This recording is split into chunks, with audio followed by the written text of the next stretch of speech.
Let's talk some chess. This is Adolf Anderssen in 1860 in Breslau, playing someone named Berthold Suhle. Anderssen has the white pieces, and he opens with e4.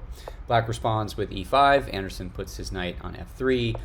Black puts his knight on c6, and Anderssen goes for the Italian game, putting his bishop on c4. Black also develops a bishop, the dark squared bishop, to c5, and Anderssen goes for the very fun Evans gambit. So you push a pawn, and obviously the pawn is attacking the bishop on c5, and black accepts the gambit, takes the free pawn, and now black is up a pawn. But now white has this c3 move, which obviously pushes the bishop back because it's now attacked by a pawn. The bishop returns, and first Anderssen castles to get his king to safety.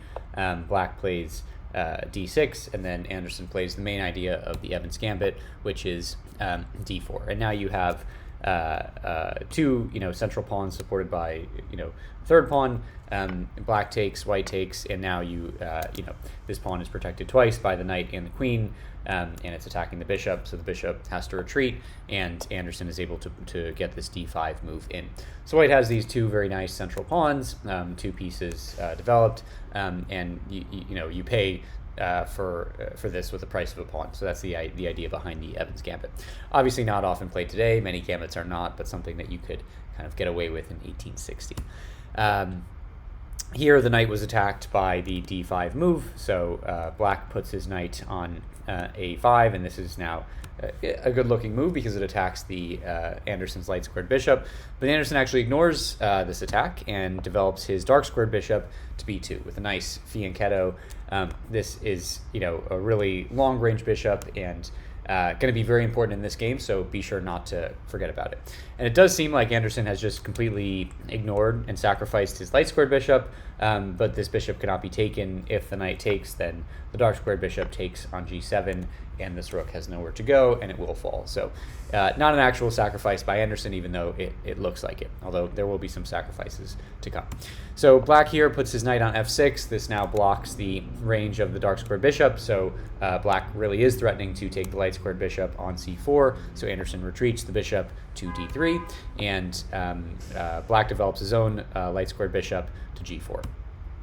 Here, Anderssen completes development of the minor pieces, bringing his knight to c3, and black pushes c6, maybe trying to open up this c-file. It also makes it clear that black is probably thinking about castling kingside instead of queenside. Anderssen notices that and expects to see this kingside castle, so he brings his knight to e2, where it will be able to join in the attack. Also opens up the diagonal of this bishop. Do not forget about this bishop. And black confirms Anderssen's suspicions and castles kingside. Anderssen puts his queen on d2. Looks like a normal developing move, but we'll see the idea behind this move in a second.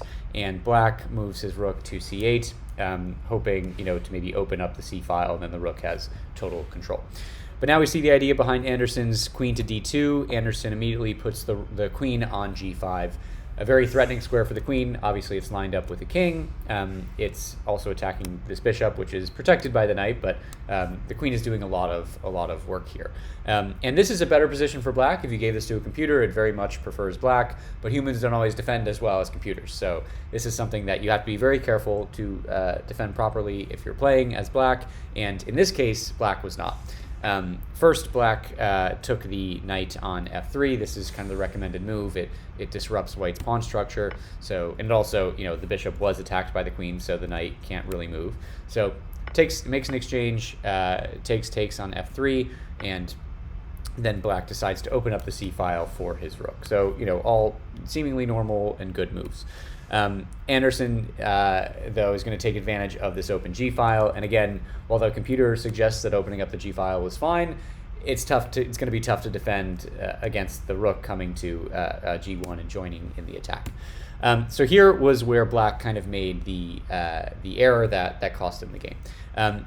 He played knight to c4, which looks like a very reasonable move because it attacks this really dangerous dark squared bishop.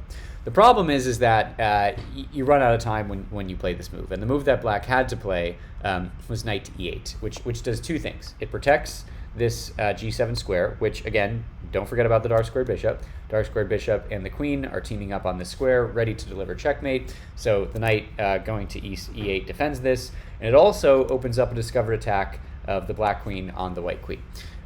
So, you know, in this position, if black were to play this, the recommended move would be to trade queens, and then black is very happy to play this game because black is up 2 pawns. You're about to lose a pawn most likely, but, you know, you're up a pawn, and your king is much safer in this position. It has 3 pawns in front of it instead of white's kind of destroyed pawn structure there. So that would be totally fine for black and a winning position. But instead of playing this f6 move, black tried to kind of get his other knight into the game and attack this bishop, and that's where things just go totally wrong, because Anderssen responds with rook to g1. And now you certainly cannot take this dark squared bishop, because then you run into queen to g7 checkmate, so that no longer works. And black kind of in vain tries to defend the move he should have made a turn ago by playing knight to e8. So this, again, opens up a discovery of the black queen to the white queen and protects the g7 square. So now take a second and see if you can find Anderssen's winning combination. It's a really fun mating pattern. So take a second, and then we'll talk about it.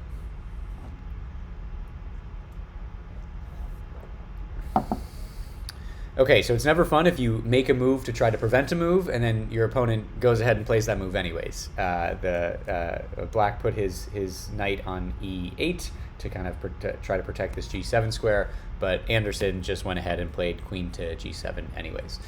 So pretty scary if you're playing with the black pieces and then this happens. This is obviously, the king has nowhere to go. The queen is protected twice, so the king cannot take the queen. So the only move you can really play here is knight takes on g7, which was the whole idea. But then Anderssen comes with this rook to g7 check. And now you're in a whole lot of trouble. The king only has 1 square to go to, and that's h8. And white can be mean here and kind of gobble up all these pawns and, you know, keep getting these discovered checks, and the king is going to be just like running back and forth between these 2 squares. But Anderssen's a classy guy. He just, you know, he finishes the game as quickly as he can, and he plays rook to g8 check. This looks like a huge mistake, because now the rook is in the white rook is in the firing line of all of black's kind of heavy machinery. But notice that it's a double check, and I told you not to forget about this dark squared bishop.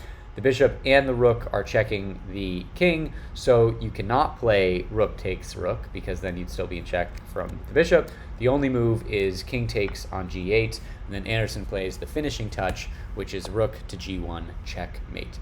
Actually not checkmate, because you can play the kind of silly queen to g5, but then after the rook takes the queen on g5, this is checkmate. The rook is attacking the king. The bishop is slicing this way. There's no way for the king to go, and we have a really fun final picture.